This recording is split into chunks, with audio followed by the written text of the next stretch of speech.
South India shopping mall the wedding మంత్ర సరికొత్త wedding collection south India shopping mall. Reddy గారు welcome sir. నమస్తే. మా Suman TV ప్రేక్షకుల పక్షాన ముందుగా మీకు కృతజ్ఞతలు తెలియజేస్తున్నాను.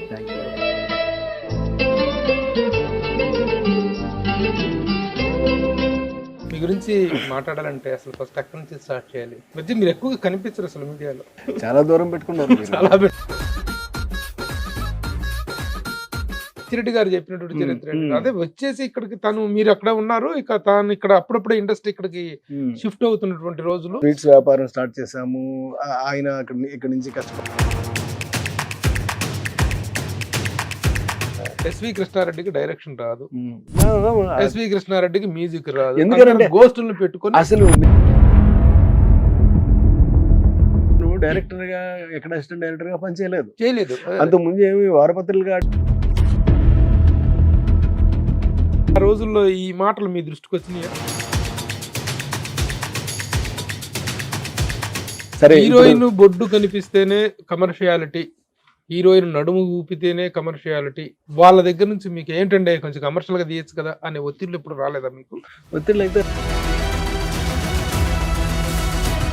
అందులో మీ హీరోయిన్లు అందరూ అందగత్తెలు.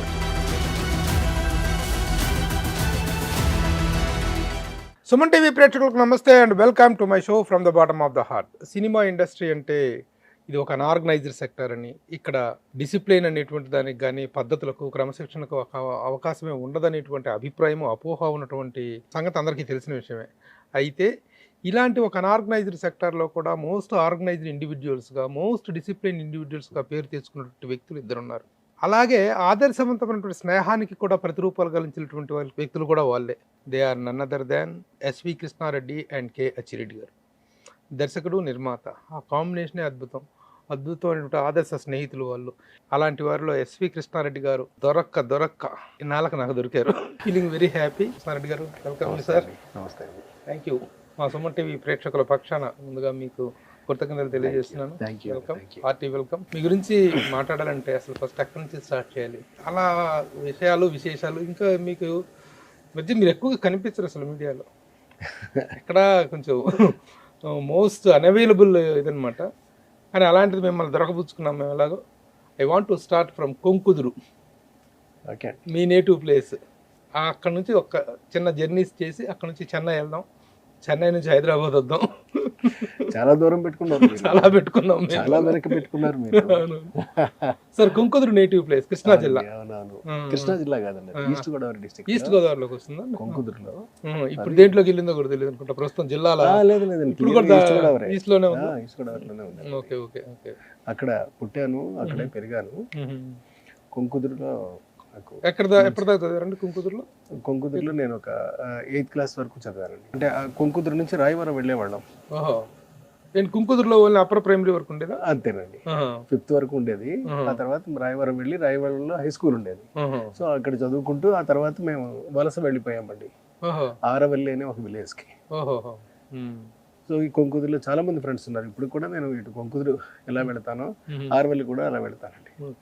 కొంకుదురులో చాలా మంది ఫ్రెండ్స్ ఉన్నారు. అంటే సత్యరాజ్ అలాగని బాగా మంచి క్లోజ్ ఫ్రెండ్ అండి.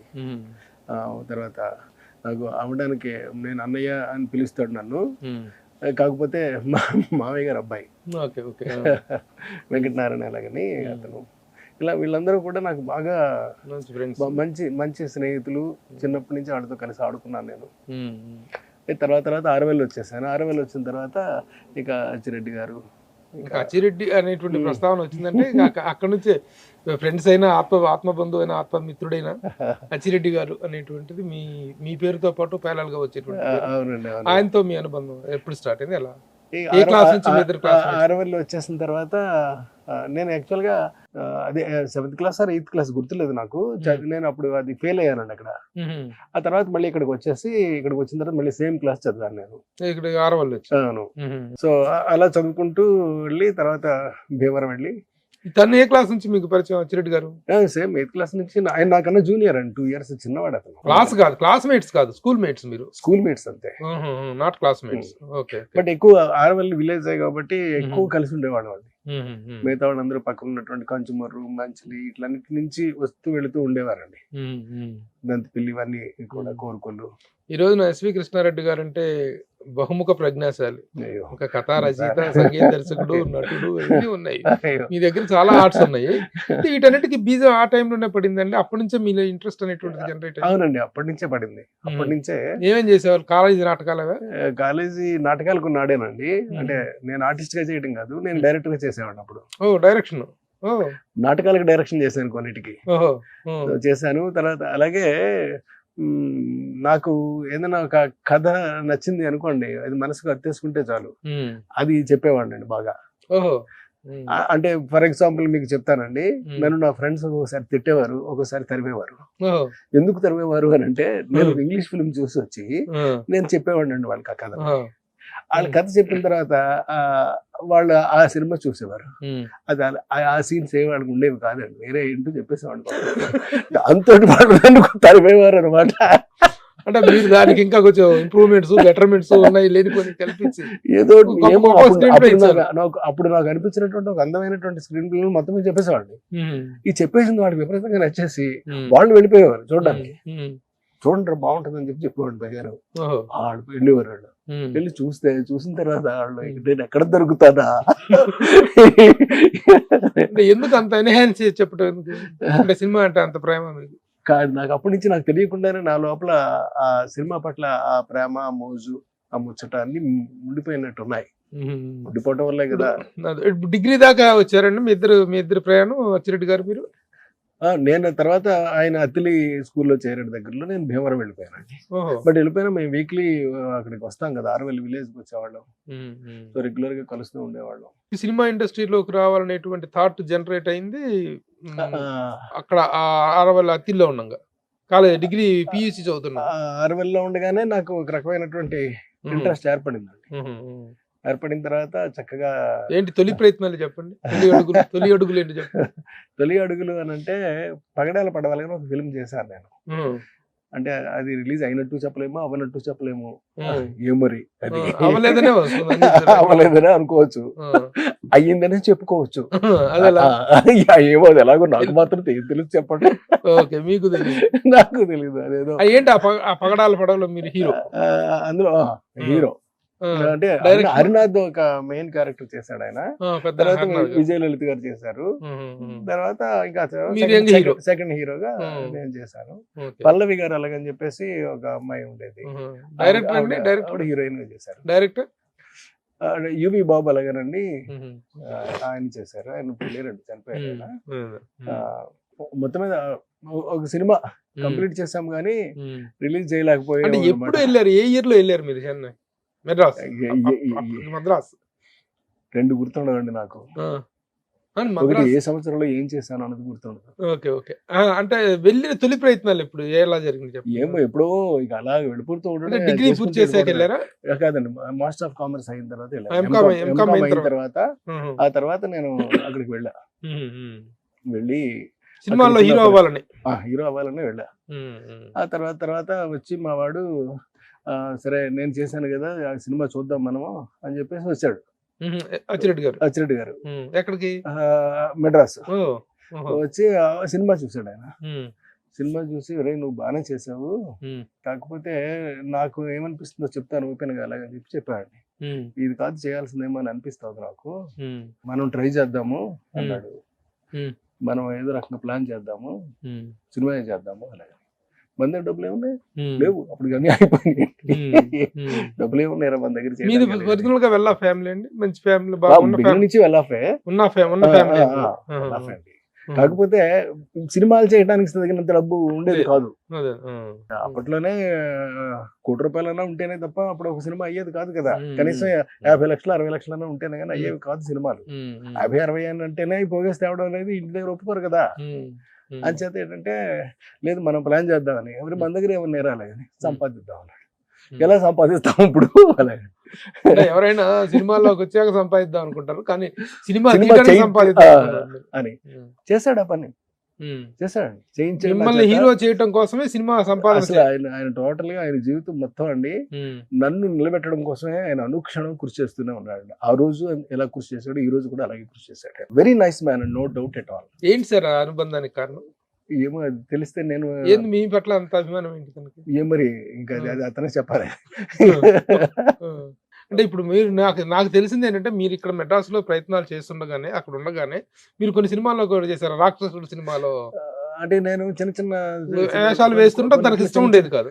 వేసేయడం తనకు నచ్చేది కాదండి. ఇలా నాకు కాదు నచ్చేది మనం కాదు. చేయాల్సింది, ఇలా కాదు, దానికి ఇంకో రకం పద్ధతి ఉంది, అదేంటి అన్నది నేను ఇప్పుడు నీకు చెప్తే నువ్వు కొంచెం షాక్ తింటావు, వద్దులే అలాగా చూద్దాము, ఇంకొంచెం మనం ముందుకెళ్ళని మనం చేద్దాము, చేయటం సినిమా చేస్తాం, మన సినిమా చేస్తున్నాం అంతే అని చెప్పి అప్పుడు మెల్లగా సూర్యాది గ్రేట్ అనే ఒక సినిమాలో దానికంటే ముందు కూడా చరిత్ర ఉందండి.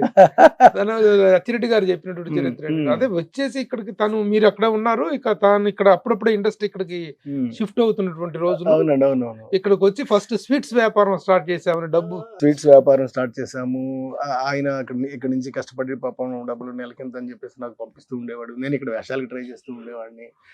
అలాగే పాప్ టీ అని ఒకటి తర్వాత ఏమో మేము ఒక పాప్ టీ అలాంటి ఒక టీ కంపెనీ ఒకటి పెట్టాము. ఆ తర్వాత అది పెద్దగా సక్సెస్ కాలేదు. తర్వాత పిల్లలు తినే గొట్టాల మ్యానుఫ్యాక్చరింగ్ ఒకటి చేసాము. అది కూడా పెద్దగా డబ్బులు వచ్చాయి. అప్పటికి మీరు వచ్చారు. ఇంకా ఆ తర్వాత కాడి నుంచి ఇక నేను బయటకు వచ్చేసానండి. ఆ తర్వాత మళ్ళీ స్వీట్ కంపెనీ కూడా పెట్టామండి. స్వీట్ కంపెనీ పెట్టడం, నేను స్వీట్స్ కోసం పని చేయటం, అందులోనే కాజాలు ఇవాళ కూడా ఇంకా కాజాలు, లడ్డులు ఇవన్నీ చేస్తా. కానీ ఇప్పుడైతే ఇంకా చేయటం లేదు అనుకోండి. బట్ మీరు చేసాం కూడా కొన్ని సంవత్సరాల పాటు చేశానండి. కొన్ని సంవత్సరాల పాటే కాజాలు చేయటం, వేపటం ఇవన్నీ చేసేవాళ్ళం.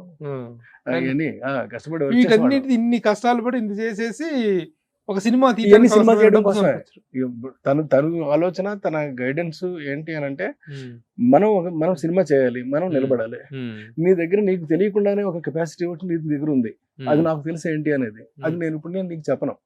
నువ్వు ఇప్పుడు వేషాల కోసం ప్రయత్నం చేస్తున్నావు కదా, నువ్వు చెయ్యి, నీ ప్రయత్నాలు నువ్వు చెయ్యి, ఏమో క్లిక్ అవుతుందేమో చూద్దాం, ఒకవేళ అలా కాకపోతే ఏంటి అన్నది నాకు ఉంది ఆలోచన. అది అయిన తర్వాత ఆయన హైదరాబాద్ నుంచి మెడ్రాస్ వచ్చినప్పుడు ఆయన క్లియర్ గా ఒక విషయం చెప్పాడు. ఇప్పుడు మనం ఏం చేద్దాము అని, సినిమా తీసేద్దామని ఇప్పుడు మన ఏ డబ్బులు అయ్యి వస్తున్నాయి కదా, సినిమా చేసేయగలం కదా, అలాగని వద్దొద్దు, ఇప్పుడు it's not right time. Krishna చక్రాలో కృష్ణ గారు ఇట్లాగే వీళ్ళందరూ కూడా కొంతమంది పెద్దవాళ్ళు వీళ్ళందరూ అండి, వీళ్ళందరినీ పోగేసి పెట్టుకుంటే వాళ్ళు ఏం చేశారంటే చూసి ఇలా కాదు, మీరు డైరెక్ట్ గా చెప్పండి అలాగని. నేను ఇక్కడ ఇలాంటి ఎమోషన్ ఒకటి ఉండాలండి, ఇలా ఉండాలి అని చెప్పేసి నేను చెప్పేసేవాడిని. అది ఎగ్జాక్ట్ గా వాళ్ళు చేసి చూపెట్టేవారు. ఇది కరెక్ట్ గా ఉంది అని చెప్పేసి మళ్ళీ స్క్రీన్ మీద చూసుకునేవాళ్ళు. ఇది బాగుందండి, ఇది బాగుంది అని చెప్పేసి వరుస ఎప్పుడైతే చెప్పడం మొదలు పెట్టానో వీళ్ళందరూ మీటింగ్ పెట్టుకుని ఒకసారి నన్ను కలిసి, ఏమండి ఒక పని చేయండి, మీరు ఇక్కడి నుంచి మీరు ఇప్పుడు ఎలాగో స్టేట్ సినిమాలు చేయబోతున్నారు కదా, నెక్స్ట్ మీరే మ్యూజిక్ చేయండి సార్. అలాగే నాకేమొచ్చాను మ్యూజిక్ చేయడానికి, నేనేం చేయగలుగుతాను, నాకు తెలియదు అసలు అని అంటే, లేదు మీకు తెలియని ఒక క్వాలిఫికేషన్ మీ దగ్గర ఉంది, ఆ క్వాలిఫికేషన్ ఏంటో అన్నది మేము చెప్తాం మీకు, మీరు చేయండి. మీరందరూ ఇక సిద్ధంగా ఉన్నప్పుడు నేను చేయడానికి అభ్యంతరం ఏముంటుంది, చేస్తాను నేను అలాగని చెప్పేసి మొదలుపెట్టి నాకు నచ్చింది, నాకు ఏం వస్తే అదల్లా పాడడం మొదలెట్టానండి. పాడడం మొదలెడితే ఆ పాడిన దాంట్లోంచి ఆ కృష్ణ గారు తీసుకుని చేసేవారు. చేసి ఏమండి మనకి ఓన్ ప్రొడక్షన్, ఏమండి మీరు పాడుతున్నది ఏ రాగం తెలుసా అండి అని, తెలీదండి. మరి పాడేస్తారు కదా, పాట అంటే నేను పాడేస్తున్నాను మామూలుగాను, కానీ అంటే అప్పుడు ఆయన చెప్పేవాడు, ఆయన దగ్గర నేర్చుకున్నాను ఈ రాగాలు ఇవన్నీ కూడా. ఆ తర్వాత ప్రసన్న గారు అలాగని చెప్పేసి ఆయన దగ్గర మిగతా బ్యాలెన్స్ అంతా, ఎందుకంటే ఎమ్మెల్యేలు అప్పుడు ఆయన చనిపోయారు, ఆయన కృష్ణ గారు. ఆ తర్వాత మళ్ళీ సేమ్ మేము బ్యాచ్ అంతా అదే బ్యాచ్ కంటిన్యూ అయ్యాము. తర్వాత ప్రసన్న గారు వచ్చారు, వచ్చిన తర్వాత మళ్ళీ కంటిన్యూ చేశాము. ఎమ్మెల్యేల దగ్గర నుంచి ప్రసన్న గారే చేసుకుంటూ వచ్చారు. సో మేమందరం కలిపి మొత్తం మీద ఏమైతేనో ఒక జిస్ట్ పట్టుకుని చేసేవాళ్ళం. చేస్తూ ఉంటే సీరియస్ గా ప్రాక్టీస్ చేశారండి మ్యూజిక్ నేర్చుకోవడం. ఆ తర్వాత ప్రాక్టీస్ చేశానండి, చేశాను, వచ్చింది కూడాను. ఎంతో అంటే వచ్చింది అని అంటే వచ్చేసిందని కాదండి, మా సముద్రం అది, ఇప్పుడు నీళ్లు తెచ్చుకోవడం ఎక్కువ వరకే, మనకి కాస్త కోస్తా ప్రవేశం మాత్రం ఉంది. ఇక ఇటు వచ్చి ఏంటంటే జాగ్రత్తగా చేసుకెళ్ళిపోవడం అనేటటువంటిది ఉండేది. కాకపోతే ఇక్కడ అడ్వాంటేజ్ ఏంటంటే స్క్రిప్ట్ నాదే, అందులో సన్నివేశము నాదే, అవును కొబ్బరి సన్నివేశంలో బొండం. ఉన్నటువంటి ఎక్స్ప్రెషన్ నాదే, ఉమ్. ఈ ఎక్స్ప్రెషన్ లో ఉన్నటువంటి ఫీలింగ్ నాదే, ఉమ్. ఈ ఫీలింగ్ కి సంబంధించిన రాగము నాదే. అటువంటిప్పుడు ఉమ్. ఎగ్జాక్ట్ గా ఏది కావాలో అది మాత్రమే ఉమ్. వచ్చేవి కరెక్ట్ గా. ఉమ్. అండ్ మీకు ఫర్ ఎగ్జాంపుల్ ఇప్పుడు మీకు శుభ్రగ్నం తీసుకున్నారు, ఉమ్. పొరుగింటి మంగళ గౌరి వేసుకున్న గొలుసు చూడు, ఉమ్. అది చాలా చిన్న పదాలండి, మామూలు పదాలు అవి. అంటే ఇలాగే అందులోనే చిలక ఎత్తుడు లేక ఎటే బొమ్మ ఒంటరి నడక తెలిసి అడుగేసినావే ఎడారంటి ఆశలయనక. మీరు ట్యూన్ ఇస్తే రాశారండి శాస్త్రి గారు? చూనిస్తేనే ఆయన ఇంకా శాస్త్రి గారి గురించి చెప్పుకుంటే మనకి మాటలు సరిపోవు. చాలా మీ కూడా. మ్యూజిక్ అంతా కూడా ట్యూన్ ఇచ్చి రాయించుకున్న ఎక్కువ ఉంటాయా, మామూలుగా రాసిన తర్వాత ట్యూన్ కట్టినవి ఉంటాయా? రాసిన తర్వాత చూని కట్టి ఏ ఒకటి రెండో ఉన్నాయో తప్పండి, మొత్తం అన్ని కూడా ట్యూన్లు ఇచ్చాయి, అన్ని ట్యూన్స్ ఇచ్చి అన్ని ట్యూన్స్ ఇచ్చాయి. ఈ ప్రయాణం అంతా అయిపోయి ఈ దర్యాప్తు ఇదంతా అయిపోయి మీరు మ్యూజిక్ లో ఇది అయిన తర్వాత కొబ్బరి బొండా టయానికి డబ్బు సమకూరింది సినిమా చేయడానికి. కబురు పడడానికి డబ్బు సమకూర్చాడు ఆయన. మొత్తం మీద ఏమైతేనో ఆ ఫైనాన్స్ ఈ ఫైనాన్స్ మొత్తం మీద పోగేసి ఏవైతే సినిమా చేయడానికి తగినటువంటి డబ్బు అంతా కూడా ప్రిపేర్ సిద్ధం చేశాడు. కొబ్బరి బొండం అనే సినిమా చేసేసామని రాజేంద్ర ప్రసాద్ గారు హీరోగా కొబ్బరి బొండం అనే సినిమా పూర్తి అయిపోయింది, అది హిట్ అయింది. హిట్ అయ్యేటప్పుడు డబ్బులు వచ్చాయి. కొబ్బరి బొండం జరుగుతున్నప్పుడు నెక్స్ట్ ఏం చేయాలి మనం, సరే కొబ్బరి బొండం అంటే చేసేసాము అని. కానీ కొబ్బరి బొండానికి ఏం చేశానంటే కథ, స్క్రీన్ ప్లే, సంగీతము, నిర్మాత మీరు. ఇప్పుడు ఈ నిర్మాత పోస్ట్ ని అచ్చిరెడ్డి గారికి అప్పచెప్పేసి నెక్స్ట్ రాజేంద్రుడు గజేంద్రుడికి వచ్చేసరికి ఆ పోస్ట్ ఒకటి మాత్రం ఆయనకి ఇచ్చేసి నువ్వు మెయింటైన్ చేసుకో, నేను యాక్చువల్ గా నేను చేసేది కూడా ఏం లేదు, నువ్వు చేసుకోవాల్సింది ఇదంతాను, నేను కంప్లీట్ గా దీని మీద కాన్సన్ట్రేట్ చేస్తాను, కథ మీద, స్క్రిప్ట్ మీద, టోటల్ గా మ్యూజిక్ మీద. ఇక ఈ పట్టు నేను పడతాను, నువ్వు ఆ పట్టు నువ్వు పట్టాలి. ఓకే, అలాగే చేసామండి, అలాగే చేసాం, అలాగే రాజేంద్రుడు. కానీ మీరు ఈ డైరెక్షన్ చేయటం అనేటువంటిది ఫస్ట్ సినిమా తర్వాత సెకండ్ సినిమా ఆ డైరెక్షన్ అనేటువంటి జనరేట్ అయింది మీలో ఎలా? మీ అభిప్రాయమా లేకపోతే ఆ ధైర్యం ఎవరు ఇచ్చారు మీకు? అచ్చిరెడ్డి గారు నెంబర్ 1 ఇంకోటి ఏంటి కృష్ణ గారితో చేసింది? నెంబర్ 1 తన సాంప్రదాయం ఒకటి చేశారు. Okay okay. కృష్ణ గారితో చాలా పెద్ద హిట్ అండి అది. నెంబర్ 1 చాలా పెద్ద హిట్ అది.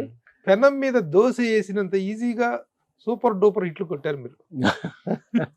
పెనం మీద దోశ కూడా వేయించామండి సినిమాలో. ఏనుగు పక్క నుంచి వచ్చి దొంగతనం చేసి వెళ్తా ఉంటారు. ఇవి రాజేంద్ర ప్రసాద్ వేసి దోశ ఏమైంది చెప్పమా అంటాడు. ఈ సీన్ కూడా పెట్టుకున్నాము. సో వండర్ఫుల్ హిట్స్ ఇచ్చారు. ఏదో భగవంతుడి దయ వల్ల అండి, కేవలం భగవంతుడి ఆశీస్సుతోటే.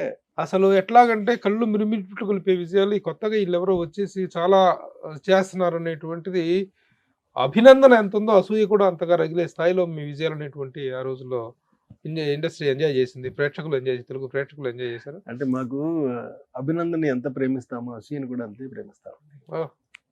బాగా చెప్పారు, చాలా బాగా చెప్పారు. ఎందుకనంటే అతను అసూయ పడుతున్నది కూడా మన గురించే కదా. అయ్యో ప్రతిక్షణం నేను బాధపడుతున్నానా అతన్ని అని ఫీల్ అవడం అంతే, అంత విషయం కాదండి. అభినందిస్తున్నాడు అనుకోండి, ఓకే మనల్ని అభినందిస్తున్నాడు, ఓకే బాగుంది. ఆ తర్వాత మానేసి వేరే పని కూడా చేసుకుంటాడు, 100 పనులు కదా. అయితే కానీ అసూయ పడేవాడు ఎప్పుడు కూడా అనుక్షణం మనల్ని మాత్రమే తలుచుకుంటూ ఉంటాడండి, పెట్టుకోండి.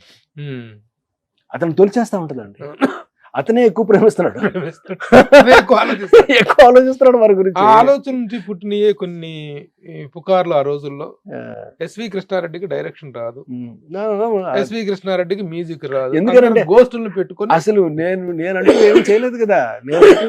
నేను డైరెక్టర్ గా ఎక్కడ అసిస్టెంట్ డైరెక్టర్ గా పని చేయలేదు. అంత ముందు ఏమి వారపత్రికలు వాటికి ఏం పెద్దగా కథలు ఏమి రాయలేదు. అలాగే నేను డ్రామాలు కూడా రాయలేదు. మరి రాయలేనటువంటి నేను మరి ఇవన్నీ కథలు రాయని కృష్ణారెడ్డి కథ కూడా అయ్యారు. అవును, డైలాగ్ ఇది మ్యూజిక్ నేర్చుకున్న కృష్ణారెడ్డి మ్యూజిక్ డైరెక్టర్ అయ్యారు. డైరెక్షన్ ఎక్కడా చేయని అసిస్టెంట్ డైరెక్టర్ అయ్యాడు. సినిమాలు ఏమి తీయనచ్చినట్టు ప్రొడ్యూసర్ అయ్యాడు. అద్భుత విషయాలు కళ్ళ ముందు కనిపిస్తున్నాయి. అంటే ఒకటండి, సినిమా అంటే ప్రేమ కన్నా ఇంకా పెద్ద పదం ఒకటి ఉందండి, పిచ్చి. ఆ పిచ్చి కనుక ఉన్నట్టయితే మన చేత ప్రతి పని చేయించేస్తుంది.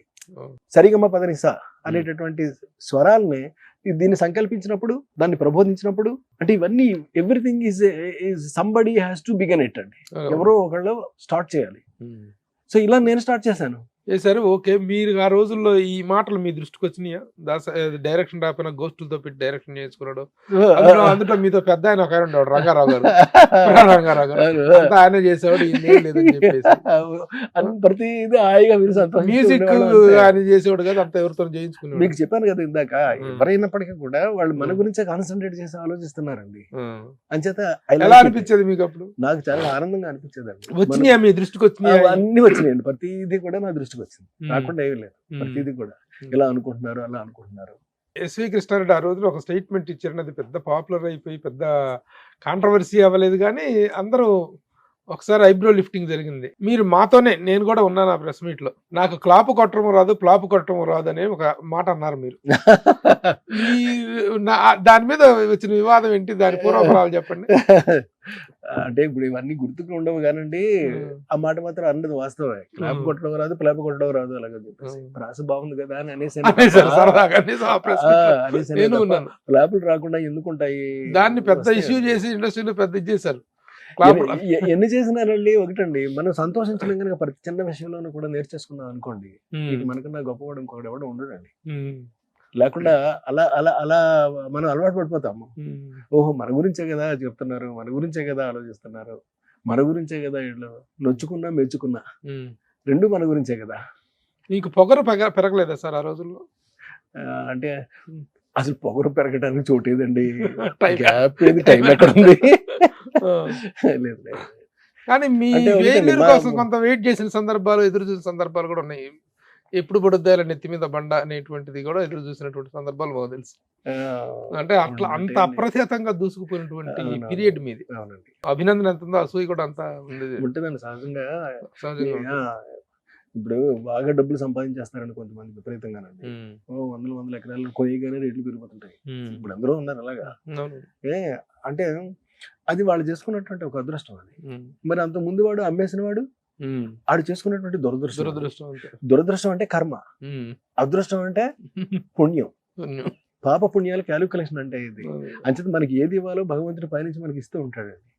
ఇచ్చిందల్లా తీసుకోవటం. అది మంచి అయినా సరే తీసుకో, దుఃఖం అయినా సరే తీసుకో, కష్టమైనా సరే తీసుకో, సంతోషమైనా సరే తీసుకో, కానీ తీసుకోవడం మాత్రం మానదు.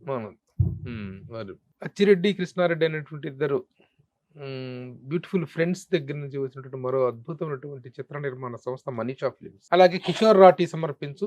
అవునండి. అచ్చిరెడ్డి నిర్మాత, ఎస్వి కృష్ణారెడ్డి సరే కథా స్క్రీన్ ప్లే మాటలేదు, సంగీతం ఇవన్నీ. అది ఒక అలా బ్యానర్ అలా నిండిపోయి కళల్లో అలా ఉండిపోయినటువంటి వైభవం అది.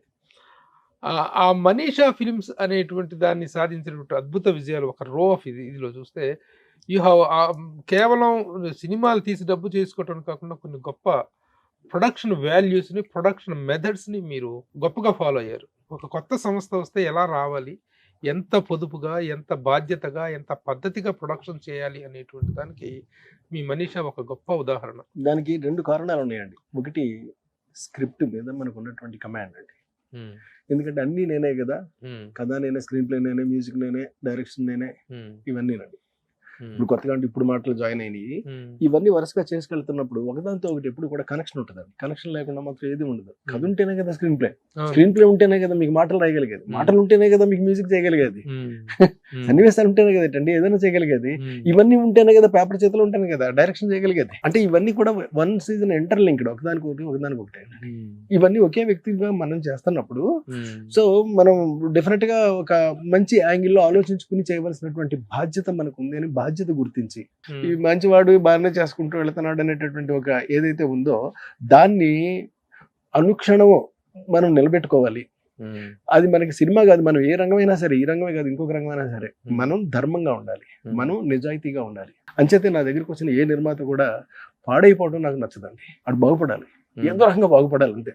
4 రూపాయలు చేసుకునే వెళ్ళాలి, ఆనందించే వెళ్ళాలి.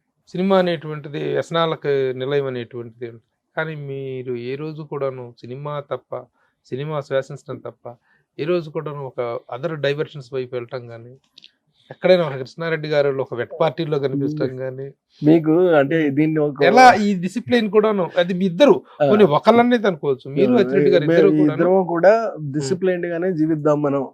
ఎందుకంటే life is a short life అండి, చిన్న జీవితం ఉంటుంది ఇది. ఈ జీవితంలో మనం ఏం సాధించాము, సరే మనం ఎదుటి వాళ్ళకి కొంత సాయం చేసామా లేదా, ఇవన్నీ తీసి పక్కకు పెడితే అసలు మనం చేసుకోగలిగామా లేదా. ఈ శరీరం అనేటువంటిది భగవంతుడు మనకి ఇచ్చినటువంటి ఒక గొప్ప అదృష్టమైన వరం. మనం అంటే భగవంతుడు మనకి ఈ అవకాశాన్ని మనకి కలగజేశాడు కాబట్టి మనం ఈ ధర్మాన్ని మాత్రం వదలొద్దు. అలాగే మనకి ఇచ్చినటువంటి వృత్తి ఏంటి, సినిమాలు చేయటం. సో సినిమాలు చేసే దాంట్లో మనం మన నిజాయితీని మనం ఎలాగా రుజువు చేసుకుంటాము, మన నిజాయితీని మనం ఎలా చూపెట్టుకుంటాము. కొన్ని తప్పుడు విధానాలు ఉన్నాయండి, లేకుండా లేవు. ఏది అబ్సిడిటీ అని, వల్గారిటీ అని, డబుల్ మీనింగ్స్ అని, ఇలా చాలా రకాలైనటువంటివన్నీ ఉండేవి. సో ఇవన్నిటి జోలికి మనం వెళ్ళొద్దు. సిన్సియర్ గా మేము కలిపి డిసైడ్ చేసుకున్నదేనండి. అది కేవలం యాదృచ్ఛికంగా వచ్చిందండి, అది మీరు ఒక నిర్ణయాత్మకంగా వెళ్ళారా? లేదు, చేయకూడదు, డబుల్ మీనింగ్లు కానీ ఇవి కానీ కేవలం యూ సర్టిఫికెట్ మాత్రమే సెన్సార్ దగ్గర నుంచి తెచ్చుకునేలాగా ఆరోగ్యకరంగా ఉండాలి మా సినిమా అనేటువంటిది మీరు పెట్టుకున్న పాలసీయా? పెట్టుకున్న పాలసీ అనండి అది. పెట్టుకున్న పాలసీ, మెయింటైన్ చేసే పాలసీ, ఇష్టమైన పాలసీ. సరే, హీరోయిన్ బొడ్డు కనిపిస్తేనే కమర్షియాలిటీ, హీరోయిన్ నడుము ఊపితేనే కమర్షియాలిటీ, అంగాంగ ప్రదర్శన జరిగితేనే కమర్షియాలిటీ అనుకునేటువంటి రోజుల్లో మీరు కనీసం ఒక క్లివేజ్ కూడా చూపించకుండా సినిమాలు తీయటం అనేటువంటి దాని పట్ల డిస్ట్రిబ్యూటర్స్, బయ్యర్స్ యొక్క డిమాండ్స్ అనేవి కొన్ని ఉంటాయి. వాళ్ళ దగ్గర నుంచి మీకు ఏంటంటే కొంచెం కమర్షియల్ గా తీయచ్చు కదా అనే ఒత్తిళ్ళు ఎప్పుడు రాలేదా మీకు? ఒత్తిళ్ళు అయితే రాలేదు కానండి, సలహాలు సంప్రదింపులు మాత్రం వచ్చాయండి, నాకు మాత్రం మానలేదు. మీరు చేస్తే బాగుంటది కదా అండి. అందులో మీ హీరోయిన్లు అందరూ అందగత్తెలు, సౌందర్య, కృష్ణ, వీళ్ళందరూ ఆ రోజుల్లో. కానీ but you have not exposed them, you have exploited them. అవునండి, చేయటం మాత్రం మేము చేయలేదు ఆ పని, ఆ పని చెయ్యం కూడానండి. ఇప్పుడే కదా, ఎప్పటికీ చెయ్యం. అది ఒక డిసిప్లైన్ గా పెట్టుకున్నారు, డిసిప్లైన్ గా పెట్టుకుని. అవునండి, సిన్సియర్ గా పెట్టుకుని చేస్తుంది. సినిమాలో ఏమి ఉన్నట్టుగా ఉండదు, కానీ సినిమాలు హిట్, త్రూ అవుట్ ఎంటర్టైన్మెంట్. ఏదైనా గొప్ప కథలు చెప్పారా మీరు? ఏమైనా చెప్పలేదు. మీరు తీసిన వాటిలో ఆహ్వానం ఒకటి నుండి శుభలగ్నం ఒకటి, ఇవి కంటెంట్ వెయిట్ ఒకటి కాదు. మిగతా సినిమాలు లైటర్ వీన్ గా చాలా లైటర్ వీన్ గా వెళ్ళిపోయి పెద్ద కంటెంట్ ఓరియంటెడ్ గా ఉండేది. కాన్ఫ్లిక్ట్ లేకపోతే ఇంకోటి ఏది నిజానికి సినిమాకి అవసరం లేదండి. జనానికి ఏం కోరుకుంటారే అని అంటే 2.5 గంటల సేపు నన్ను ఎంగేజ్ చేసేసాయి, నా బ్రెయిన్ నేను బయటికి వెళ్లకుండా వేరే, అంటే నేను ఏదో ఫోన్ చూసుకోవడము, నేను వేరే ఏదో కాసేపు బయటికి వెళ్ళొద్దాం అనుకోవడము, అబ్బా ఇంకా ఈ సినిమా దేశీయం చేస్తున్నాడు ఏంటయ్యో బాబు అనుకోవడం, ఇలాంటిది లేకుండా నన్ను ఎంగేజ్ నువ్వు చేయగలిగితే స్క్రీన్ మీద, that's what exactly the people wants అండి. అంచేత వాళ్ళని మేము ఈ కామెడీ ఒక్కదానితోటి మాత్రం పూర్తిగా నింపేయొచ్చు అన్న ఒక భావనతోటి చేసాము. చేసిన ప్రతిదీ సక్సెస్ అయింది. ఆలీని హీరోగా మీరు చేసి ఆ ఎమ్మెల్యేల సినిమా తీయటం అనేటువంటిది సంచలనం అయిపోయింది, పెద్ద సెన్సేషన్ అయిపోయింది. అవునవునండి, అది ఎంత సంచలనమైందో అంత ప్రయోగాత్మకం. అవును. ఏంటి రీజన్, ఎందుకు తీసుకున్నారు తన్ని అనేటువంటి దానికి కూడాను కొన్ని రూమర్స్, కొన్ని టాక్స్ ఆ రోజున వచ్చినాయి. రాజేంద్ర ప్రసాద్ గారికి మీకు ఏదో కాంట్రవర్సీ వచ్చి లేదండి చెప్తున్నా, లెట్ మీ కంప్లీట్ మైక్ వచ్చి రావడంతో నేను ఎవరినైనా పెట్టి సినిమా తీయగలం, ఎవరినైనా పెట్టి హిట్ చేయగలం అనేటువంటి దీంతో ప్రూవ్ చేసుకోవటం కోసం మీరు చేసినటువంటిది అనే టాక్ వచ్చింది. ఎగ్జాక్ట్ గా జరిగింది ఏంటో చెప్పండి. రాజేంద్ర ప్రసాద్ తో కాంట్రవర్సీ రావడం అనేటటువంటిది అంత పెద్దగా కరెక్ట్ కాదని చెప్పి నేను ఖచ్చితంగా చెప్పగలుగుతానండి. ఎందుకనంటే ఆయన మొదటి నుంచి మమ్మల్ని ప్రేమించారు, మమ్మల్ని ఇష్టపడ్డారు. సరే, తర్వాత ఇక చాలా వరకు సినిమాలు చేయలేదు, ఇవన్నీ వేరే విషయాలండి. తర్వాత నేను మాత్రం ఫీల్ అయింది ఏంటి అని అంటే, కథకి కావాల్సినటువంటిది ఎగ్జాక్ట్ గా అలాంటి వ్యక్తే కావాలండి. అది రాజేంద్ర ప్రసాద్ గారు అయితే నటిస్తారు, ఆలీ అయితే జీవిస్తాడు. రెండింటికి తేడా ఉందండి, నటించడం వేరు, జీవించడం వేరు. ఆలీ స్వతహాగానే తనకు తానే అలాగే ఉంటాడు. అంటే అతను ఎంత ఇన్నోసెంట్ అని అంటే, ఇంటి దగ్గర ఏమో అప్పులు చేసేస్తాడండి. మంజు భార్గవ్ గారు ఏమో ఏడుస్తూ ఉంటారు పాపం. అబ్బా, ఎవరికో ఇచ్చినటువంటి వాళ్ళ నాన్నగారే ఇచ్చినటువంటి ఒక ఇంట్లో తలదాచుకుంటూ ఉంటారు. ఇతనేమో బయటకు వెళ్ళి అప్పులు చేసేసి కిళ్ళి కొట్ల దగ్గర, కిరాణా కొట్ల దగ్గర మొత్తం డబ్బులన్నీ చేసేసేసి ఇతను నానా ఇబ్బందులు పెట్టేస్తూ ఉంటాడండి. ఇలాంటి వాడికి ఒక పెద్ద బిల్డింగ్ ఒకటి ఇంత పూర్వం వీళ్ళందరూ కూడా ఉన్నారు అని చెప్పి తెలిసి అది ఒకసారి కొనేద్దాం అనుకుంటాడండి. ఎలా కొంటావురా అని చెప్పి పక్కన ఉన్నటువంటి ఫ్రెండ్ గుండు హనుమంతరావు అడిగితే, ఏముంది ఇది రూపాయి ఉంది కదా, దీన్నే 1 కోటి సార్లు లెక్క పెట్టేసాం అనుకో, అప్పుడు 1 కోటి అయిపోతుంది కదా అంటాడు. అంటే అంతటి అమాయకుడు వాడు. ఇంతటి అమాయకుడు వీడు ఎలా కోటేశ్వరుడు అయ్యాడు?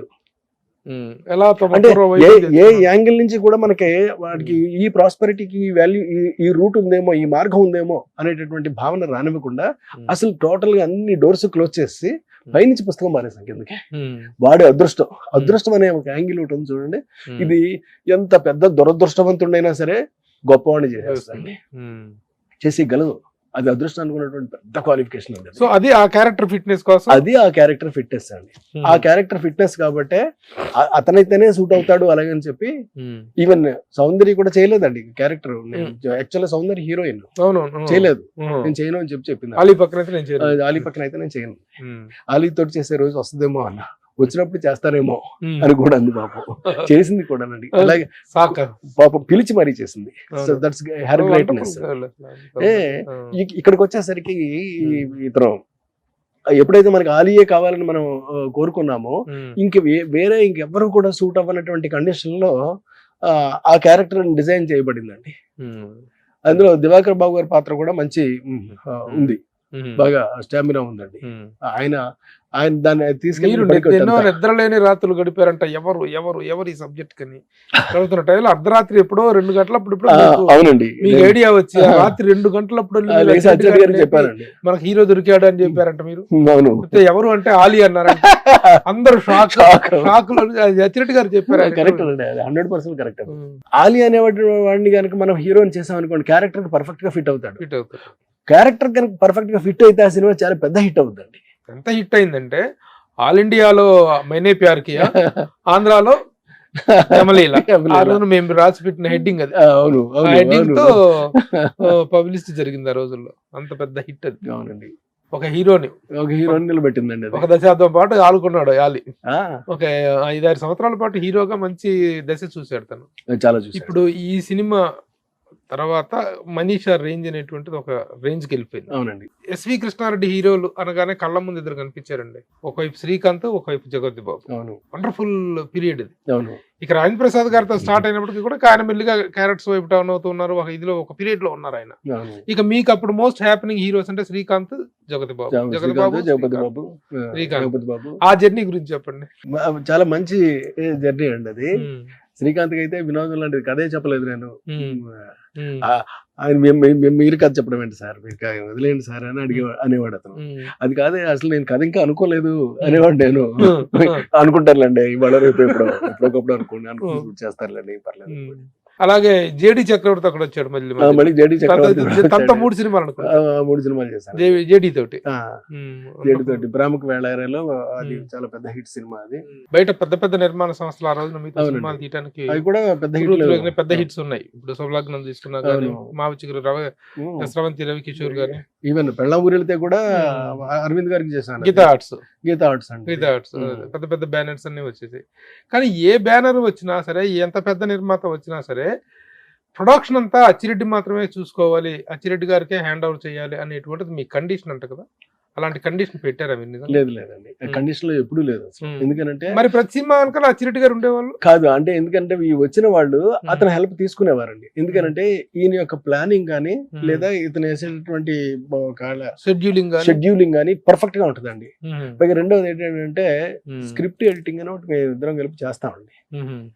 అందులో ఆ డైలాగ్ ఏదైనా రిపీట్ ఉంటే చెప్పేస్తాడు, ఇది రిపీట్ వచ్చింది, లేదా ఈ సీన్ రిపీట్ గా ఉంది, లేకపోతే ఈ ఆలోచన రిపీట్ గా ఉంది. మనమే తయారు చేసుకుంటాం కదా అండి, అంచేత మనమే చెప్పలేము. అంచేత అతను వేరే పార్టీ కాబట్టి అతను చెప్పగలుగుతాడు. సో అతను అదంతా కూడా ఎడిట్ చేసేసి తీసేసండి. అంటే మీకు ఫర్ ఎగ్జాంపుల్ పేపర్ మీద ఉన్నప్పుడు తీస్తే పైసా ఖర్చుతో వెళ్ళిపోద్దండి అది. కానీ అదే షూట్ చేసిన తర్వాత చేస్తే 25 లక్షలు ఖర్చు అవుతుందండి. ఎందుకంటే ఒక సీను ఒక రోజు ఒక సెట్ లోను తీయాలి కదా. ఒక ఇంట్లో 4-5 లక్షలు అవుతుంది. ఆ తర్వాత వాళ్ళందరినీ మనం పిలుస్తాము, ఆర్టిస్టులు వాళ్ళందరికీ పేమెంట్లు ఇచ్చుకుని తీసి చూసి ఇదేం సీన్ అయ్యా, ఈ సీన్ బాగాలేదు కదా, తీసేయండి, ఈ డైలాగ్ అంతా అక్కడ వచ్చినట్టు ఉంది కదా అని అనుకుని తీసేసే కన్నా కూడా మీకు మొదట తీసేయడం బెస్ట్ కదా.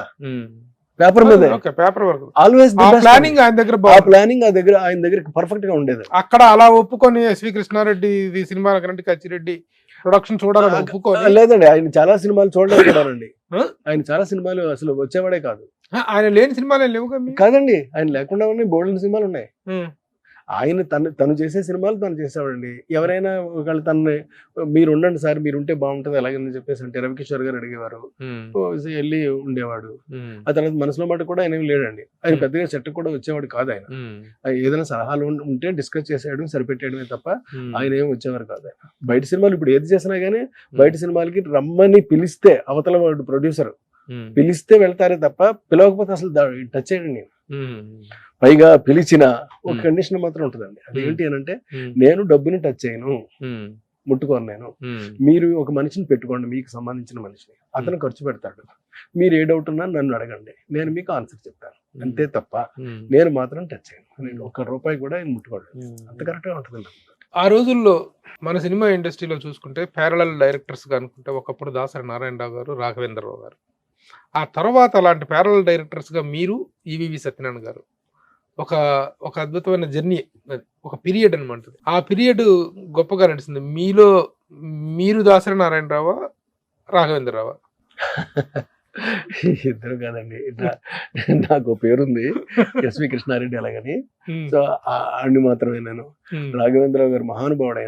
ఆయన జైన్ సినిమా లేదు, ఆయన పట్టణ యాంగిల్ లేదు, ఆయన ఇవ్వని హిట్ లేదు. ఇదే దాసరి నారాయణరావు గారు ఒకసారి, నేను ఇన్ని చేయగలుగుతున్నాను, కథ, స్క్రీన్ ప్లే, మాటలు, ఎవ్రీథింగ్ నేను రాసేస్తున్నాను, కానీ కాకపోతే కృష్ణారెడ్డికి నాకు ఒక డిఫరెన్స్ ఉంటుంది, I can't do the music but he can do the music అని చెప్పి ఆయన చెప్పిన సందర్భం ఉందండి. అది కొబ్బరిబండం అప్పుడు. ఎన్నో సినిమాలు మీ ఫంక్షన్స్ కన్నిటి కానీ వచ్చే మహానుభావుడు.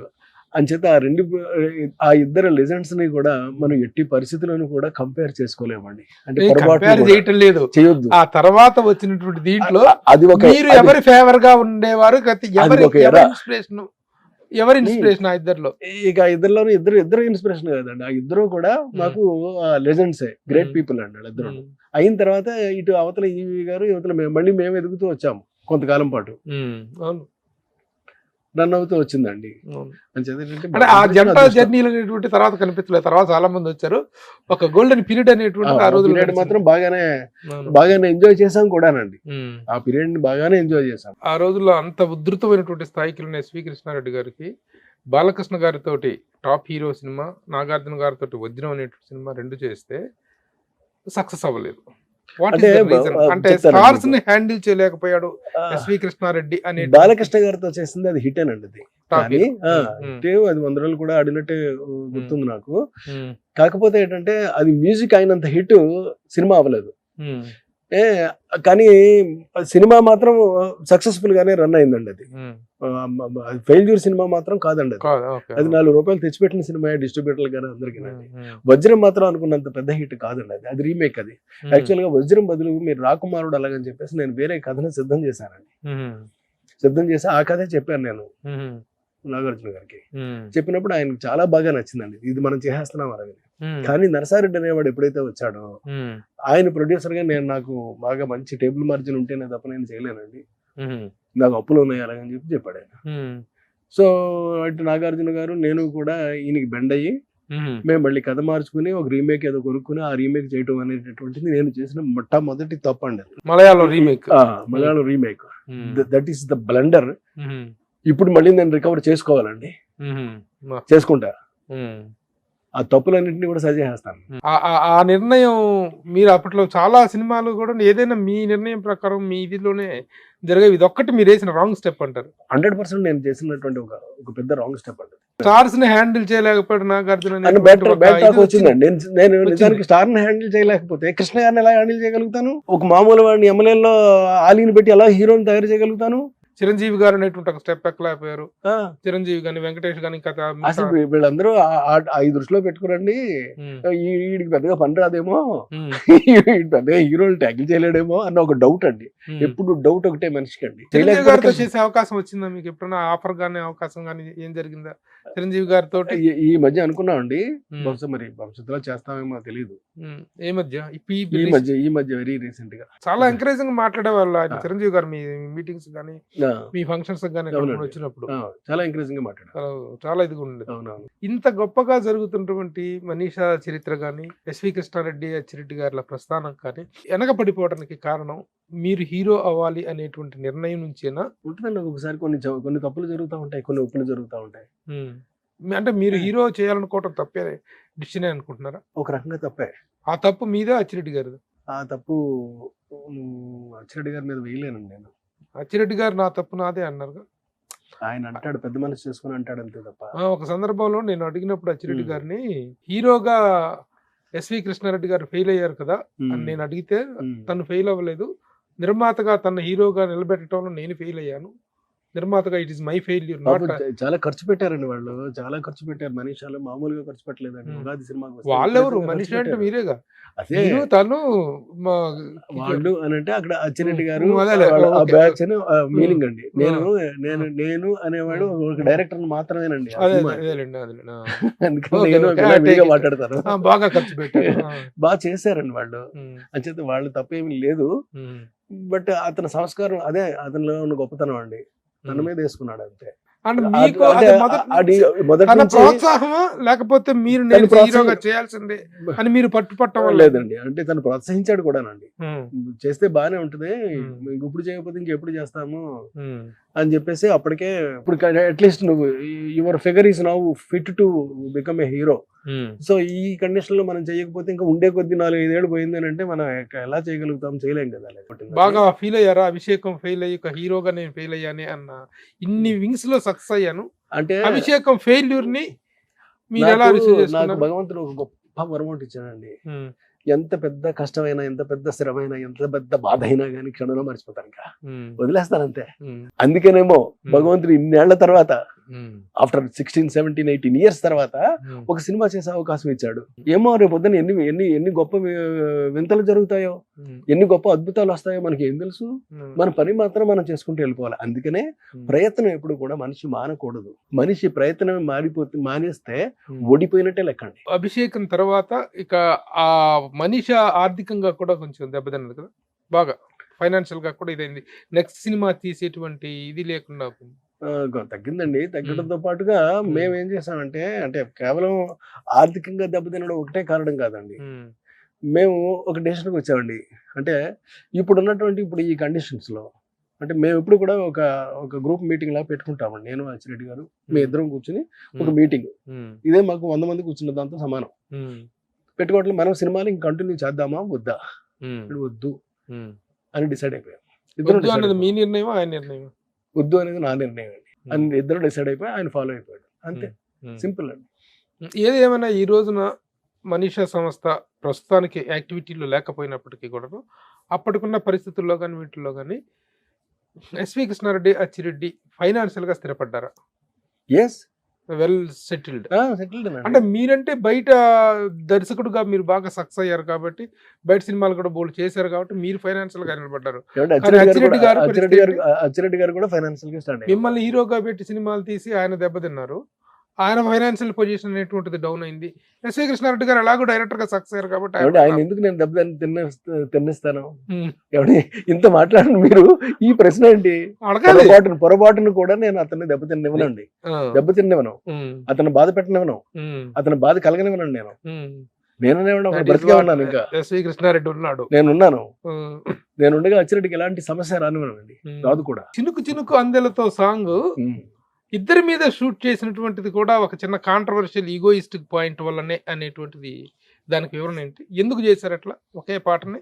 ఫస్ట్ బాబుమోహన్ మీద చేశారు, తర్వాత మళ్ళీ ఇందులో కమర్షియల్ గా ఉపయోగపడుతుంది. అప్పటికి ఆలీ ఎదిగాడు కదా, ఆలీ ఒక ఆల్రెడీ హీరో అయిపోయాడండి ఎమ్మెల్యేల తోటి. అందుకని మళ్ళీ అతని మీద షూట్ చేస్తే బాగుంటది. Sound is because always sound is the first one and the best one అండి. సౌండ్ ఎప్పుడైతే మేము మీ చేత డాన్స్ చేయిస్తుందో ఆ ప్రతి సౌండ్ సక్సెస్ అవుద్ది, నేను నమ్ముతాను అది. Because I have a command on my sound. అందుకని ఆ సౌండ్ ఎప్పుడైతే దానికి సూట్ అవుతుందో మళ్ళీ పెట్టినా మళ్ళీ హిట్ అయిందండి అది. అంటే తన బాబు మోహన్ మీద మామూలుగా ఒక కామెడీ సీక్వెన్స్ లో తీశారు, ఒక ఇదిలో సక్సెస్ అయిపోయింది. తర్వాత అది తీసింది సినిమాలో మాయలోళ్ళు తన మీద చేశారు, రాజేంద్ర ప్రసాద్, మన బాబుమోహన్ అండ్ సౌందర్య గారి మీద. మళ్ళీ సౌందర్య ఆలీ మీద కాంబినేషన్ లో శుభలగ్నంలో చేసాము. ఎందుకంటే అతను సినిమా పిచ్చివాడు కాబట్టి సినిమాలు వేషం అని అంటే చాలు అతను ఎక్కువ శుభలగ్నంలో సౌందర్య ఉన్నారా? శుభలగ్నంలో సౌందర్య ఓన్లీ ఆ ఒక్క పాటే చేసింది, ఒక్క పాటకి చేశారు. Okay okay okay. ఈ రెండే కాదండి, మూడోది కూడా చేసాము. ఎమ్మెల్యేలో పాట కూడా పెట్టామండి. యమలీలలో సాంగ్ యమలీలలో తనికళ్ళ బరి డాన్స్ చేస్తాడు ఆ పాటకి.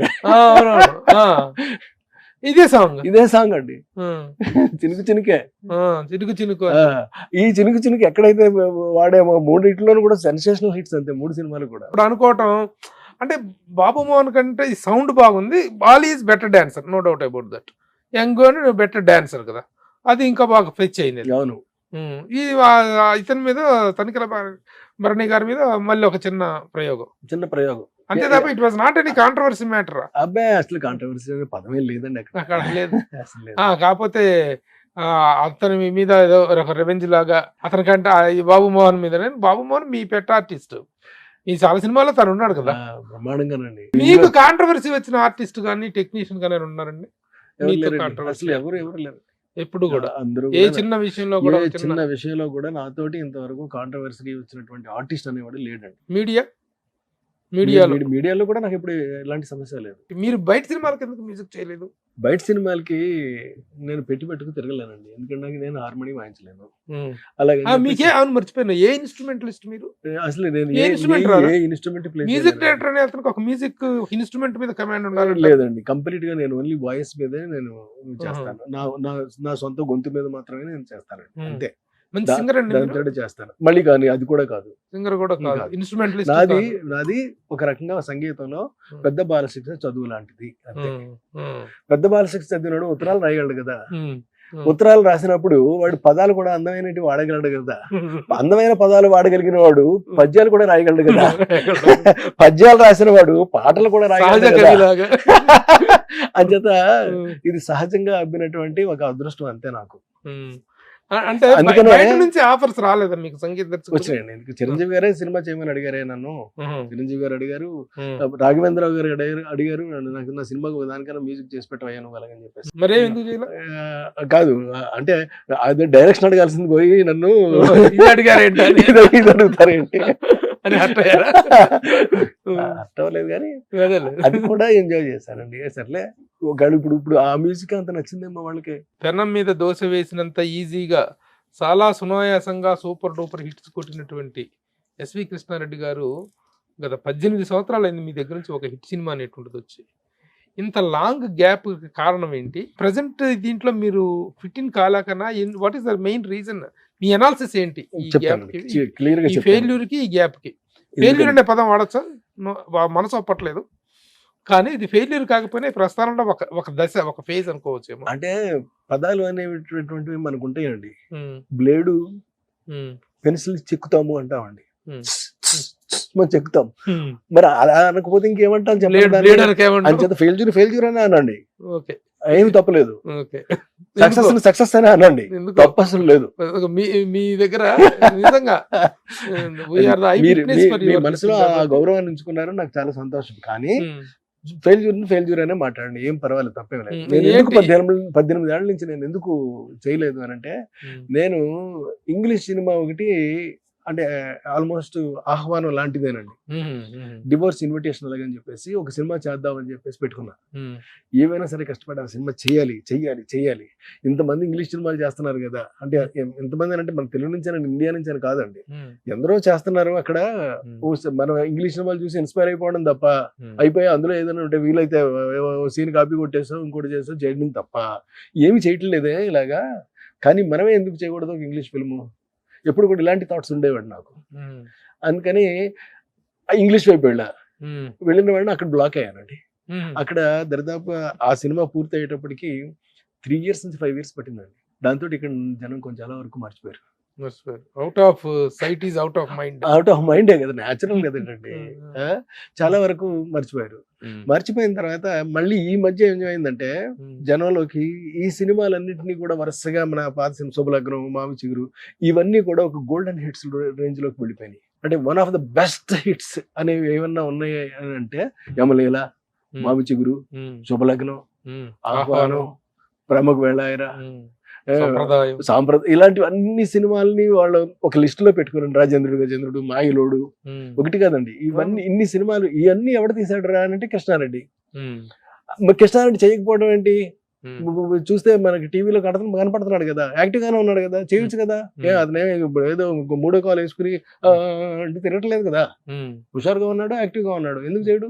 అతని సినిమాలు కదా మనకు కావాలని కోరుకుంటున్నాం కదా అని ఎప్పుడైతే అడగడం ప్రారంభమైందో ఆ క్షణం నుంచి నాలో ఆలోచన మొదలై ఏమైనా సరే వీళ్ళ కోసం నన్ను ఇష్టపడేటటువంటి నా వాళ్ళ కోసం నేను సినిమా చేసే తీరాలి అని చెప్పి అంచనా వేసుకుని, లెక్క వేసుకుని, క్యాలిక్యులేట్ చేసుకుని అగైన్ ఐ స్టార్టెడ్ ఇట్. అందుకోసం ఈ టైం పట్టింది. అది ఏమైంది ఆ ఇంగ్లీష్ సినిమా? అది మంచి హిట్ అండి. అది ఏం వేరే ఏది కాదు. టైటిల్ ఏంటది?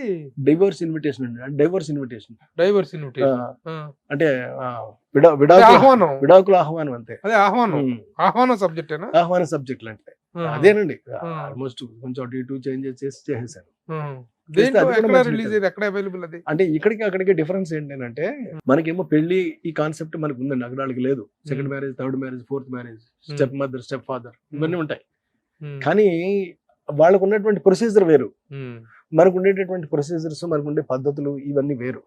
మన సాంప్రదాయం వేరు, మన సంస్కారం వేరు, వాళ్ళది వేరు.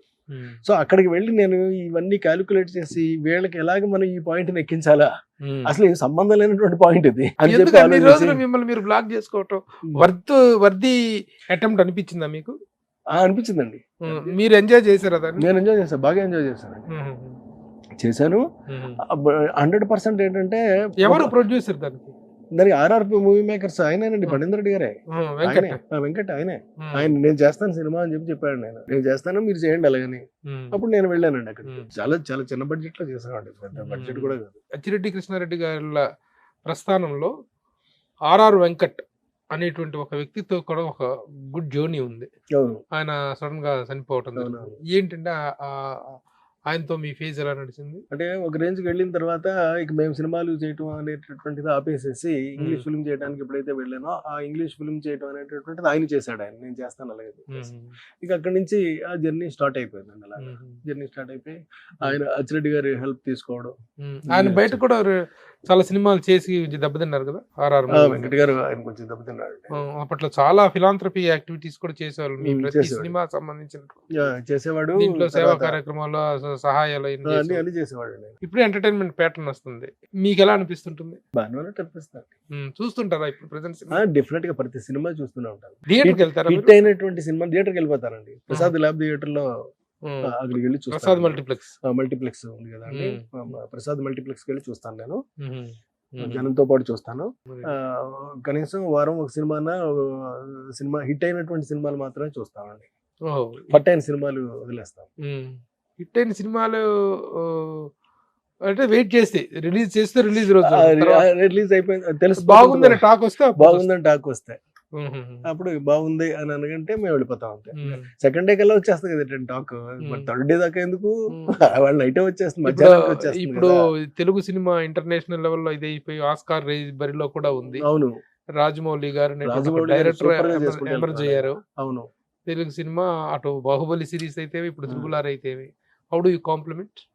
ఐ డెఫినెట్లీ కాంప్లిమెంట్ అండి. ఎందుకంటే మన తెలుగు చిత్ర పరిశ్రమని ఒక స్టెప్ అండి, ఒక 1000 స్టెప్పులు ముందుకు తీసుకెళ్ళిపోయాడు రాజమౌళి. ఎస్వి కృష్ణారెడ్డి గారు మీకు గురువులు ఎవరు? రేపు రాబోయే తరం అంతా కూడా నాకు గురువులే.